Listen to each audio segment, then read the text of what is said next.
Whispers in the midnight air, ghostly fingers in my hair, shadows dancing by my bed, echoes of the things they once said. Welcome to another episode of Ghost Girls for the ghost curious, the deeply haunted, the skeptics, and everyone in between. I'm Leah. And I'm Nicole. And we're just two girlfriends who are deeply curious today. Deeply curious, talking spooky things, all things spooky with our weird and wonderful guests. And today our guest is Skyler Coco. She is a New York-born, LA-based indie pop artist, producer, and songwriter whose dreamy synth-laced music has been featured by Splice, Lady Gun, and Wonderland. A self-taught multi-instrumentalist who began producing music at just 11 years old. That's amazing. What? Skyler blends ethereal sounds with haunting hooks, but behind the music is something even more mysterious. She grew up in a house that many believed was haunted, and she has the stories and the sleep paralysis to prove it. From childhood hauntings to spiritual cleansings, Skyler's here to share how the paranormal shaped her past and still lingers in her present. Skyler, we're so excited So that excited you are to have here. you. Thanks for doing this. Of course. First, I want to just talk to you about like producing music at 11. Like, what did your first song sound like at 11? Oh, if you heard it, my dad was a musician as well. And we had this little makeshift recording studio in our basement. Oh. And I always was very curious about it. And I started playing music at 11. And then I taught myself guitar, bass, piano, and figured out how to work the little 8-track machine by myself, mainly out of fear of other people hearing me sing. Because I had tons of stage fright. So I'd be like, I need to do this on my own. So like my dad doesn't have to record me and hear me sing. Yeah. And then it just turned into me loving producing and carried that through into my career now. So that's so cool. I love that so much. Do you remember like what the first song you wrote was about? I had like a band in elementary school. I love that. Wow. Yeah, with one of my childhood friends. And I think our first song that we recorded, the lyrics are like, why do you always complain? Why do you always cause me pain? Honestly, anthem. Good rhyme. Very, very emo sounding. Who was your influence? Like Avril or like, who were we? Josie and the Pussycats? Yeah, a bit for sure. Love. But I grew up on like grunge music, so like Love I really that. loved Stone Temple Pilots. STP. Yes. Nice. Oh my Nirvana. God. Yeah, so really had that angst in me from a Nirvana. very young That's age. fantastic. I love that. So you describe your sound as being like ethereal and dreamy. Do you feel like the paranormal or anything of that realm has any influence over your music? Absolutely. My first album that I put out in 2017 was called Reverie, Ooh. Lost in a Dream, and kind of dealt with some themes with my sleep paralysis that has plagued me my whole life. Mm. But yeah, so it's snuck in there for sure. Nowadays, I make more like indie pop, synth pop, so it's less about these dramatic themes in my life and more like, ooh, love, I love relationships. I love it. I love your music. You're so talented. Oh, thank you. You grew up in New York. Now you're in LA. Yes. Kind of off topic from music, but do ghosts feel different on the East Coast versus West Coast? The age-old East Coast the versus age-old, West Coast. comparison of the Yeah. coasts. I think there was a very specific presence in my house growing up, but Yeah. I've experienced sleep paralysis all over the globe. Mm. I'd say out here, it's a little similar, but less sinister. Ooh. So maybe It's the good weather. Yeah, the Yeah. California ghosts are like on a different vibe. Yeah, they're like They're surfing. chill. Yeah, they're just Laid like, I'm back. here, but we're okay.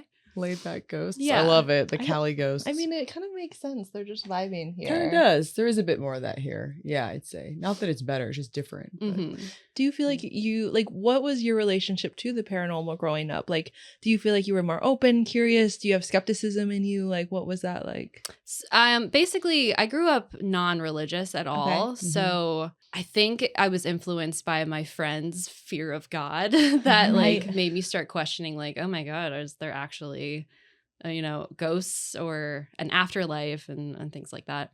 But I had a Ouija board at sleepovers. Ooh. I was very, I liked getting a little scared. and Was it doing your own things like Ouija that. board? Yes. Where does one buy one? I don't know. You don't even. I think my mom bought it for me. I love it. I love it. You know what's funny? A lot of people like don't remember where they got it from. Exactly.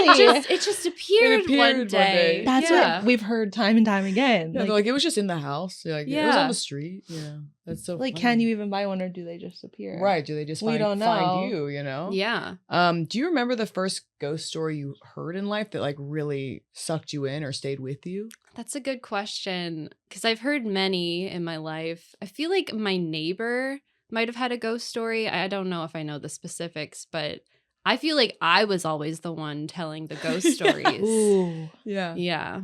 Experiencing them firsthand. Yeah. Wow. So you said you have had sleep paralysis like your entire life. Is it linked to this experience that we're about to hear about with your house, or like did it exist before that experience? I feel like it's like really took shape and became like more of a consistent thing. I think 18 on, which just so happened to be like right after my dad passed away too. Mm. So I'm not sure if there was like anxiety that influenced a bit or his actual presence in the house that could have triggered it even more. But yeah, I think after that happened and I went away to college, it started to get more and more frequent. But I do remember having episodes like that in my childhood, just not as intense as it had been like in my early 20s and moving forward. Gotcha. Were your episodes or your dreams like were they recurring, like the same theme, or were they diverse in the subject matter? Very diverse and very sporadic and just so intense. Like I've been able to lucid dream because I have these really intense dreams where I'm like, I need to get out of this. Wow. So I figured out how to wake myself up and like basically wake up in the dream and be like, we're getting out of here, and wake up. But when I'm having sleep paralysis, there's two different kinds where I'll wake up and I can't move and I'll see something, or I'll wake up and I see things and I'm like, I gotta get out of here. And I'm like talking to my fiance and I'm like, there's someone in the room and there's like there's something on the ceiling, and I'm actually able to move around and interact. Or I'll have the one where I'm just like totally frozen and I have to wait for it to dissipate. Oh, it's the worst. Yeah. That's so I used to have that. I don't get it now, but I remember that feeling of just being trapped. So Yeah, it's yeah. really terrible. Yeah. And then being able to wake up in the dream sometimes and be like, let's get out of this dream, you know? So, wow. I'm sorry. And you're still dealing with that, it sounds like. Or Yes, definitely not as bad though. I don't know what That's changed. good. I think maybe I've moved in with my fiance too, so maybe the change of space also helped. But when I like sleep in hotels or like sleep over a friend's house, I generally will have sleep paralysis. So I think moving into a new space can cause it, or everyone's house is haunted. right. So. Maybe. that also could be it. Yeah. Right. So you talk about like this lucid dreaming experience. So that's something you're kind of like you've learned how to do. For someone listening who maybe like isn't familiar with lucid dreaming, or maybe wants to like start bringing it into their own experience, like what would you say to them? Like how do they begin that journey? When I started wanting to figure out a solution for like really intense dreams and like being stuck in it, before I'd go to bed, I would just say like 100 times, I'm gonna lucid dream tonight. I'm gonna lucid dream tonight. And then when I would end up in a dream and become conscious in it, it's like, oh, it worked. Like I kind of tricked my brain into being like, if you're gonna wake up in the dream. Yeah. It's a superpower. Oh, I like that. Do you consider yourself a believer by default, or more of a skeptic who's just been pushed into believing based on your experiences? Definitely a skeptic. Yeah. Into just there's no explanation for all this stuff that's happened in my life too. And I have no ties to religion as well, so I never really grew up with that too. Right. But then I'm faced with these like, could it be situations? So Yeah. more so, and more questioning. You weren't seeking it out, but just too many weird things have happened where you're like, huh. Yeah. I gotcha. Absolutely. We've been hearing that a lot. Yeah, Just like a lot of very people common. they're like, I lean skeptic, but then like this experience found me and I just didn't know how to sort it. And it kind of like cracked me open in this way. Yeah, absolutely. Do you find comfort in the idea that like we don't know everything, or there's like unknown, or is that something that feels overwhelming? I wouldn't say it feels overwhelming. I think what does feel overwhelming is this higher being that will judge you. Yeah. So- Yeah. No, that's very stressful. Yeah. Very. Right. Yeah, so it doesn't like plague me or anything, but I think it's nice to think, well, maybe there is something else after this life, Yeah. whether it be just like a presence, you're just a future presence. Yeah. But yeah, I don't know. It's Well, speaking of, we know you have some spooky stories to share. yeah. Let's get into it. We- What do you have for us? We want to hear them. Take us through them one Yeah. step at a time. Okay, maybe we start off with an instance of sleep paralysis that I'm not sure if it's a ghost or not, but like an instance of a physical presence in my house. So basically, this was in 2020, and I had moved out of my mom's house like after college, but because of the pandemic, Yeah. moved back home and Well, of course. in the childhood home. So I was living there with my boyfriend at the time, and we had taken over like my old bedroom as like our like studio room, Oh, cool. and he was also Twitch streaming at the time. Oh. So I was in the bedroom and he was playing video games late at night. I went to sleep, and sometimes when he'd be playing video games, he'd be drinking as well. So on occasion, he would drink and then get kind of sick. And he'd come to bed and just kind of sit on the bed and rock back and forth. And I'd be like, you gotta go. You gotta go to the bathroom. Like, you can't do this. Like, get up and go. So one night that happened. I felt the weight on the edge of the bed. I woke up and I was like, okay, come on. Like, just go to the bathroom and take care of it. Right. Yeah. Right. And then I opened my eyes and there's just this static and nobody there. What? Chills. Yeah. Describe the Ooh. static. Like, what is that looking like? It's like, I'm going to just do this shape. It's like this, like static. It's black and then like TV static almost. Right. And then it just dissipates. And that is generally what happens when I have sleep paralysis. I will see someone like walking around the room and then it'll just like dissipate into this static. Oh my God. But I opened my eyes and it was just there. Wow. Sitting on the bed too. Like you can just like kind of see the shape of it. And you feel it on the bed. Like, I felt someone like rocking back Right. and forth, and it felt like my boyfriend at the time Yeah. too. I was like, this is Wow. exactly what he does, and that's why I was like, come on, like Right. you can't do that right now. Like I'm just trying to sleep, go, and then I open my eyes and there's nobody there, Oh my and I God. hear him in the other room, on Twitch, Oh, just like playing a video game, and hasn't been in the room at all. wow. But you felt the movement. You saw the figure. Yeah. Whoa. That is, are you okay? I'm just kidding. I do therapy. No, I'm kidding. That is so eerie and spooky. Yeah.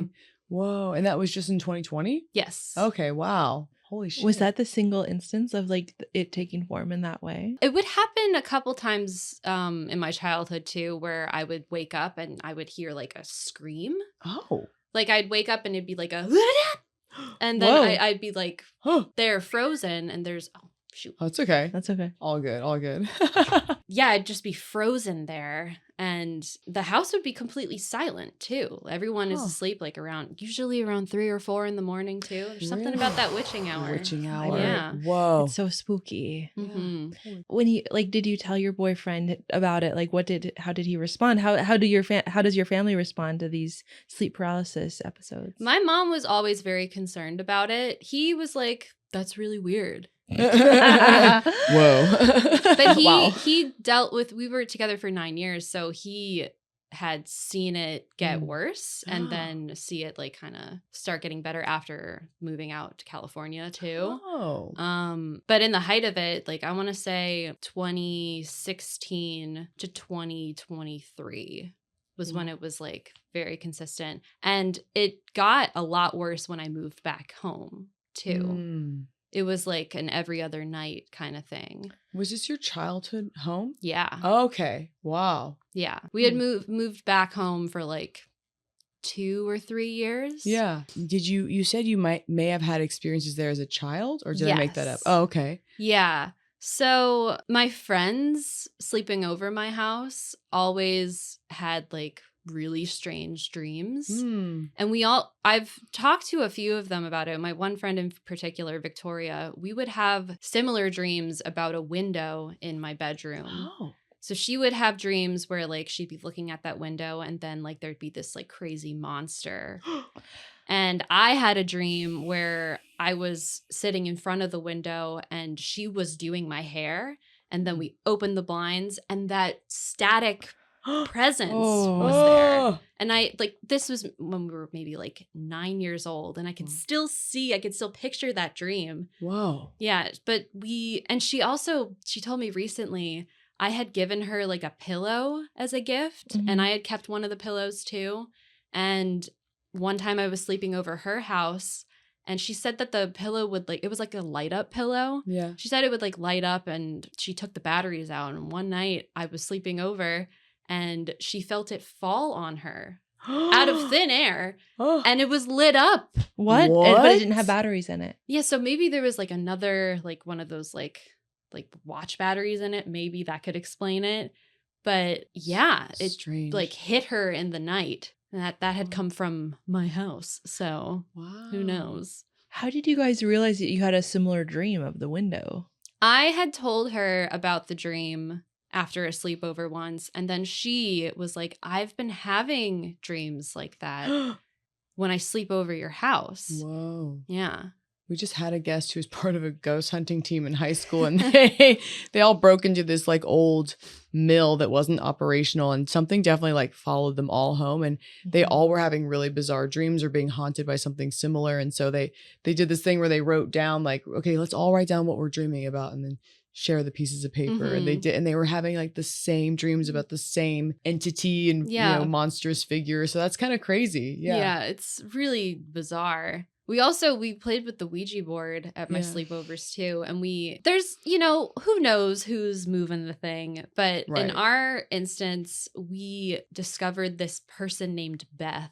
Oh. That's what had been spelled out. Beth. Yes. And one night we were playing with the Ouija board. Beth is talking to us and we were like, show us that you're here. And the power did go out. Right then. Yeah. Oh, those things are so creepy. No way. And like cued all the girls like, ah! Yeah, classic. Oh my God. Seriously, that's like out of a movie. Yeah. Dude.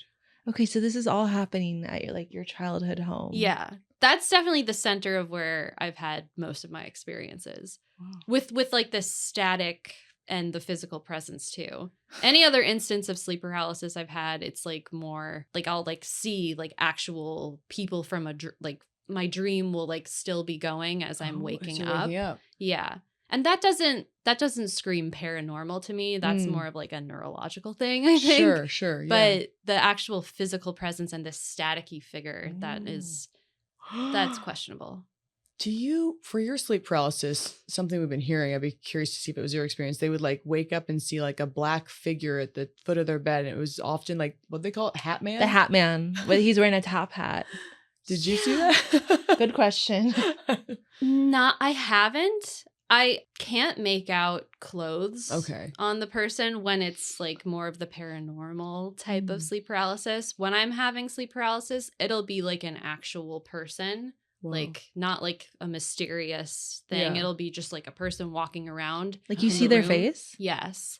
Oh. And sometimes I'll be like, there's someone in the house. Yeah. And then it'll dissipate and it'll go away. Or I'll see like, sometimes I see chandeliers on the ceiling that are falling. Ooh. That's like a reoccurring one too. Wow. Or an air conditioner when like in an old apartment, I would wake up and the air conditioner would be gone out of the window. And I'd be like, the air conditioner fell out. And then it dissipates and it just repopulates. It's right there again. I wonder why. Yeah, so many thoughts. I have a lot of anxiety. Yeah, no, I would understand why.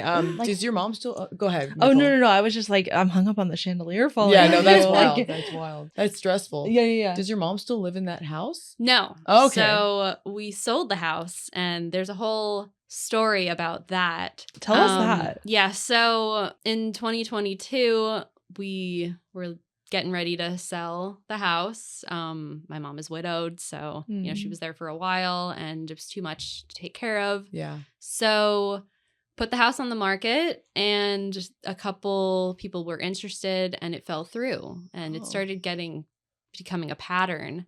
It's a very old house. It was built in 1898. Oh, wow. So that is really old. 1800s. that's an undertaking for someone else. There's a lot of old plumbing, and it could be haunted. Who knows? And what city is this in? It's in Floral Park, which is Park. Queens. Okay. Queens, Nassau County. Yeah. Okay. Cool. Yeah. So we were just dealing with a lot of people making offers and then backing out. And then we finally got someone who wanted the house, and their loan was not going through. Oh. They kept pushing back the closing date. Yeah. So my mom started getting very worried. Like, Mhm. I need to sell this house. You know, I got a plan for my future financially. And her hairdresser was like, why don't you go see my Hindu priest? Oh. Why don't you go talk to him? And, you know, Yeah. it's like a Hail Mary. Like, let's see what he can do. Right. So she sets a meeting with the Hindu priest. And one of the first things he says to her is your daughter still experiencing sleep issues? Oh my God. And he had no way to know. He's He had no never backstory. met me. No, it's not like I go online and talk about this very much. It's like come up as themes in my music, but that album that I did where I talked about it, it's not even online anymore. Wow. That was in like 2016, Whoa. 2017, something like that. So he had He had no way to know. information on us. Wow. And he said, your house has been under dark forces for years, is how What? he explained it. Yeah. Oh. And then he was very concerned about my dad's resting place. And my dad was cremated. So his urn was just in our house. And he said, you need to get him out of there. Oh my gosh. Yeah. He is not resting peacefully. Oh my gosh. Whoa. Yeah. And my mom was like, you know, he was going to be the last to leave after we, you know, finished everything. I was going to take him out and bring him to the apartment.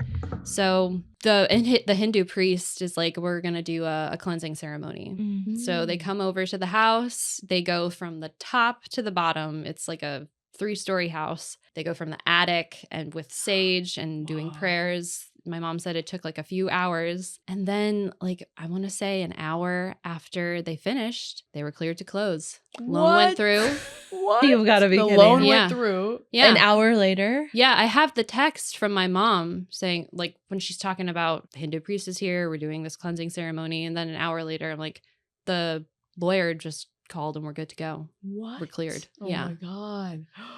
Did the priest like have any info about like the dark energy or anything like that? Or was he more vague about it all? I feel like my mom would know more of the specifics. I wish I had been there to ask more questions about it.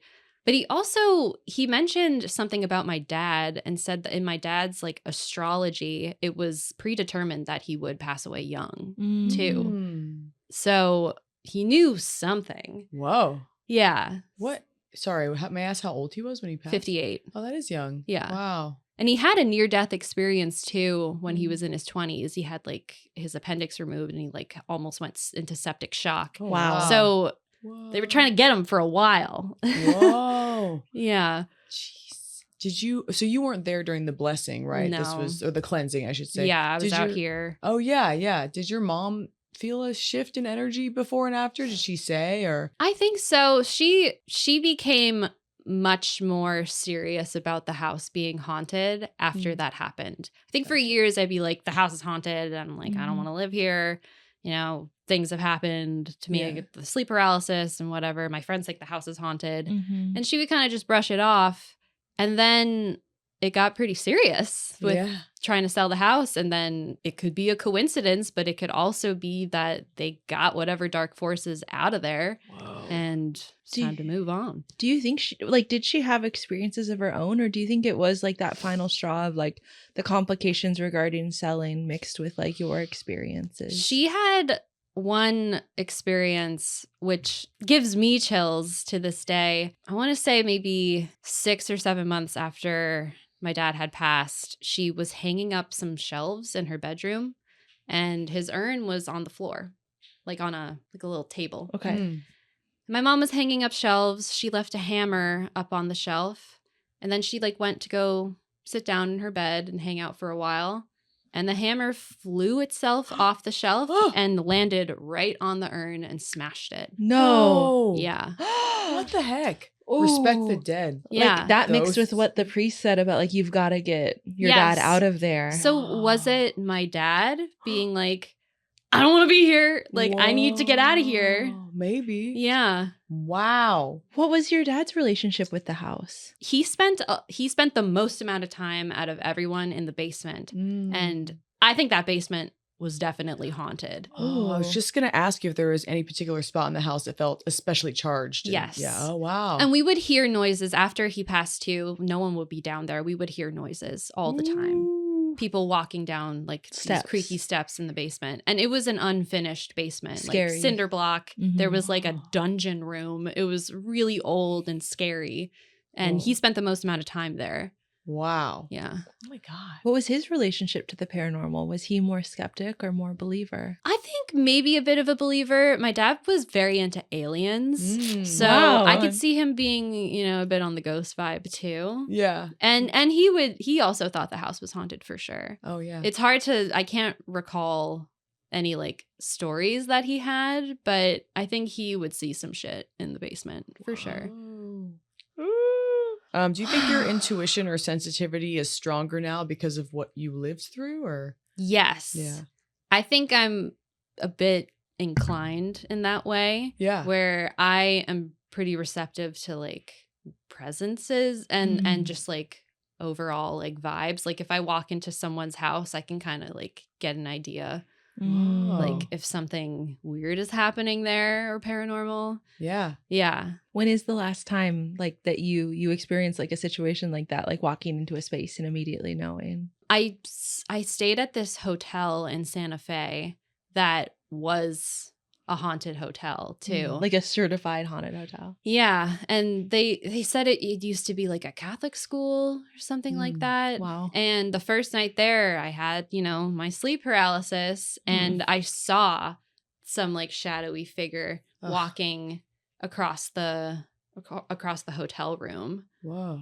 And I knew like going in there that it was, people said it's like, fun little haunted attraction. And I was like, I better not have sleep paralysis tonight. And then lo and behold, I did and just felt that. I wonder if you're just more sensitive to it because of like where you grew up or just who you are as a person. I don't know. Do you think that growing up in a haunted environment like shaped who you are as an artist at all? It sounds like it did influence some of your writing. Yeah, absolutely. Also, just dealing with something like that, I don't know, it makes you want to distract as well. Yeah. So I get really into my work as a producer where like, and especially when I was living at home, I didn't want to have any instance where like I'm going to deal with that. So I would just be locked in and distracting. It helped you hyper focus. Yeah, for You're like, sure. I'm really productive now. I love that.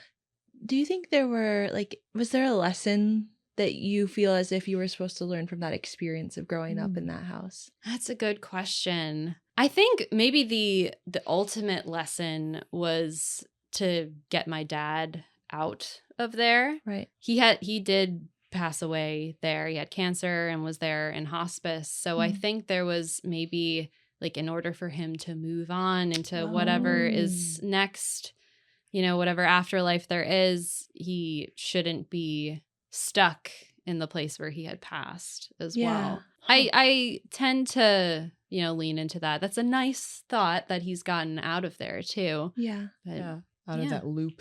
Yeah. What would you say to the version of yourself who was dealing with all of this as a kid? If you could talk to like little Skyler, Do you have any advice for her? I don't know. I think I had done the right thing. Yeah. Like I always believed that there was something happening and, told the adults, told friends, and never once doubted myself or my experiences too. That's cool. That's kind of rare actually. Yeah, I was very much like, no, this is happening and I don't care what anyone else thinks, but I'm determined to find out what it is that happened or That's cool. You didn't ever gaslight yourself into not believing it. I don't think I was allowed to because of how often it happened as well. Like you can't have that happening so much and then think, It's just me. yeah, Right. I'm just real silly. And yeah, you couldn't ignore it. Yeah. Yeah. Wow. And having friends who felt like my house was like a time machine almost, where they'd walk in and it was just so old and you could just like feel like a time shift hanging out in there. Wow. So, Spooky. yeah. Do you feel open and curious for more paranormal experiences, or do you feel like you've had enough? I've totally had enough. Skyler's like, You're I've like, had. I am Yeah. good. I'm good. Check, please. Yeah. Yeah. Whoa. Yeah. I'm happy that the house is like off of our hands, out of Yeah. our hands too. It was definitely not fun having to stay there after I moved out, like going back to visit my Right. mom. I really didn't want to stay there. Yeah. I just like, I knew there was something Yeah. going on there. And I also would like have to anticipate having that sleep paralysis too and not knowing like how serious it's going to be. There was another instance like during the pandemic where like I woke up in like a feverish sweat Ooh. At the too. house. Yeah. And the room is spinning. It's like that Alice in Wonderland my God. effect. Yeah, it was the worst. Yeah, and I wasn't sick or anything too. I was just like, what is happening? Whoa. And I remember that happening a few times in my childhood, but like being an adult and having that happen to you, yeah. like It hits different. yeah, Hits yeah, for different. sure. What is like, if you could say like that, this single experience in that house was like the most alarming or the most real, what would it be of these kind of like unknown experiences? Mhm. I think the reoccurring dreams, Yeah. Mm. because I'm a lucid dreamer and because this has been such a big part of my life, I can remember those dreams that I had when I was 6 or 10. Wow. And they'd be very scary. Even if I had those dreams as an adult, that would be really scary. It's uncanny. Like I'm in my house. I would wake up and it'd be like a normal day, waking up in this dream. And then these crazy things would happen where I'd see like that scary figure static guy. Ooh. Static guy is terrifying. Yeah. If you could speak to Static Guy, Yeah. what or would like you if the haunted house that you grew up in could speak to you, like what would you say? What would you ask it if you could? What gives? What gives? What's up, Yeah. dude? Honestly, so relatable. Like So- truly, Yeah. what gives? Yeah, what are these dark forces? And I wish I could ask the Hindu priest, like, elaborate a little bit Yeah. on that. Absolutely. Yeah. Like, WTF. where did this come from? Like, he alluded to my mom, like, being cursed by dark Oh. forces. Like, someone may have put a curse on her. Oh, Do you what do you think about that? I'm like, who? yeah. Why? That's like an intense thing to say. Yeah. My mom has this story where like she had an old boyfriend in college that was like really, he was kind of a creep. Mm. And he left a dead lab rat on her Ew. like doorstep. While they were dating? I think maybe she like broke up with him or something, or maybe she like said no. Maybe it wasn't even a boyfriend. Psychotic. Yeah, so she was like, maybe it was him. But Whoa. I mean, yeah, dark like, energy. like dead rat is giving like witch vibes. yeah, a little Like bit. spell. Mm-hmm. Whoa. Okay, that's crazy. The That Hindu is priest was wild. like, your mom might be cursed. Yeah. Wow. And that the house was like under these dark forces now, and that it might have transferred to me. So Then who you knows see if I've been just carrying these dudes with me. Oh Man, my we need to- gosh. we need to cleanse you. No, I'm kidding. Yeah. It seems like you're doing better now. Have these experiences shaped? I mean, I think I already know the answer, but have they like shaped your view on life and death at all? A little bit. Yeah. I definitely question, where do we go Yeah. when we pass? Mm. And growing up non-religious, I was never like, you go to heaven or hell. Right. So Yeah. this little middle ground where like you could turn into this static form that's Yeah. like kind of in the in-between. Right. Mm. Right. Yeah. It's a big question mark for me still. Sure. Yeah. Yeah. Jeez. But having dealt with that and still continue to deal with, like I'm a lot more leaning towards I don't know where we go. Yeah. Fair. I also don't know, honestly. It's very confusing. It is very confusing. Your story reminds me so much of someone we chatted with yesterday who also lived in a haunted house. And she had a Catholic priest come and like nothing worked. And then this priest came and it worked just like that, like almost exactly like what you're saying. And she said the interesting thing was like she was talking to the priest after and he's like, oh, you have no idea. Like this, I do this like 20 times a month. Like it's a huge part of like what priests do. And it just rocked my world because I was like, I guess I just didn't know that like this is so common. They're performing exorcisms. They're going in like yes. Yeah. Being a priest also means being like a demonologist or something. I don't know. Yeah. Wow. Yeah. I thought that was so fascinating. No, that's crazy. Yeah, I was thinking the same thing. Like both times it was a priest that cleared of different religions too, that just cleared the energy or did some kind of ritual to scare it off. Or help it cross over. Who knows? Wow. I mean, I just want to ask you so many more questions, but we're asking all of our guests this. So if you were a ghost and you were leaving behind like a ghostly message for the living, like whether it be like a message scrawled on a foggy mirror or like written on a wall, like your red rum message, like what message would you leave behind for the living? For all of us. I'd plug my music. Yeah, I'm kidding. Skyler Coco. As you should. Follow me. Legacy. No, I don't know. I've never thought about that. I think I'd have more fun like playing pranks on people. Yeah. I love that. I love that answer. Yeah. I would love to just like move things around over and over until they're like super irritated. Love that. Yeah. Love that. Yeah. They're like, what is happening? Yeah, some people, they want to write something like really deep. And then we've had people be like, I would write fart or I would draw boobs on the mirror. Just make someone laugh. Just mess with someone or try to make them laugh or just try to mess with them. Yeah. Yeah, So I love that answer. Thank you so much for telling us your Yes, story. incredible. And, like, having this conversation with us. Take a minute, tell our audience anything you want to plug, where they can find you. This is your moment. Okay. You can find me everywhere. Skyler Coco. It's Skyler, not AR. ER. And then Coco is COCCO. Yeah, I have music out. I'm working on my new solo stuff right now. So Cool. don't have anything too exciting in the pipeline, but I have tons of music out already though. So Yeah. stream her that music's up. great. So go jam out to it in your car. Absolutely. And I think that's it. And also demons, leave her alone. Like just let her sleep in peace. Okay. Yeah, seriously. yeah. Let Skyler sleep.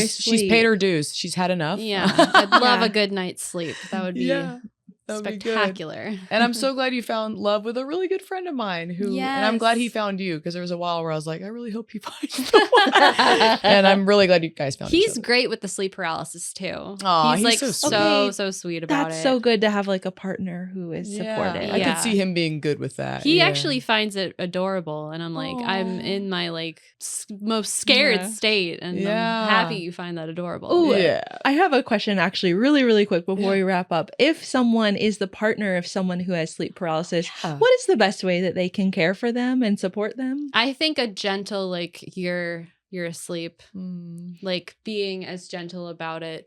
I understand that it's a little jarring to wake up to someone like, there's someone in the room. Yes.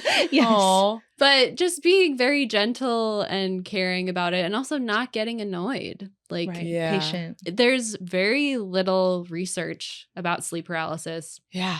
I've done sleep studies trying to figure it out. They say, you could be having seizures in the night or it's a manifestation gosh. of your anxiety, but we really don't know. And that's what leads me to think, I think it's more paranormal Right. than we're led to believe. That's good advice because like remember we had a girl sleepover once and I was having a nightmare, which I know is different, but I was like visibly like upset and having a nightmare in my sleep and she very gently woke me up It's like, from it. Leah, it's okay. I think that's the way to handle it. Yeah. Just Yeah. like gentle touch, like soothing. Yes. Like it's okay. I went on like a trip once with a bunch of strangers, like a school kind of trip thing.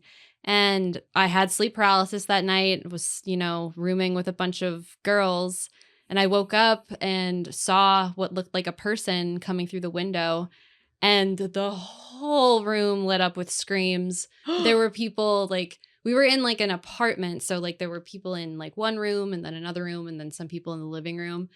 Everyone out in the living room was like, what's happening? Like thought we were getting murdered. So that's not the way This makes it worse. Yeah. Yeah. It's not helpful. Yeah. And then how embarrassing it is for the person who it's happening to Right. to be like, I'm sorry, I would just, I thought I saw someone there. And yeah. Whoa. So So it's deeply embarrassing for the person who Yes. is experiencing it. That's I'm true. always like really like, oh my God, I can't believe I did that.